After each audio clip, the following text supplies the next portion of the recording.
স্বাগতম প্রকৃতি ও কবিতার গল্প চ্যানেলে।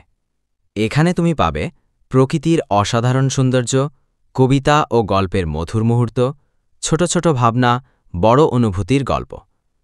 প্রকৃতির ছোঁয়া আর কল্পনার জগতে ভ্রমণ করতে চাইলে সাবস্ক্রাইব করো আর ঘড়ি রাখো হৃদয়ের ছন্দের সাথে।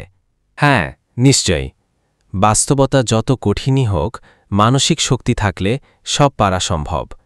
জীবনকে সত্যের চোখে দেখো, কঠিন হলেও হাল ছাড়া যাবে না। বাস্তবতার সঙ্গে লড়াই হল জীবনের সবচেয়ে বড় শিক্ষা। কঠিন সময় আমাদের শক্তি ও ধৈর্যকে পরিমাপ করে। যে ব্যক্তি বাস্তবতার মুখোমুখি হয় সে কখনো হারায় না। কষ্টের সময়ই আমাদের সত্যিকারের ক্ষমতা প্রকাশ পায়। বাস্তবতা পাল্টানো যায় না, তবে নিজের মনোভাব পাল্টানো যায়। আমাদের জীবনের প্রকৃত মূল্য বোঝায়। বাস্তবতা কঠিন, কিন্তু তুমি শক্তিশালী। জীবনের চ্যালেঞ্জকে মুখোমুখি হও। কঠিন সময়ই তোমার শক্তি তৈরি করে। হাল ছেড়ো না, জিত তোমারই হবে। ভিডিওটা দেখে যদি তুমি উপকৃত হও, তাহলে প্রকৃতি ও কবিতার গল্প চ্যানেলটি সাবস্ক্রাইব করতে ভুলো না। ধন্যবাদ।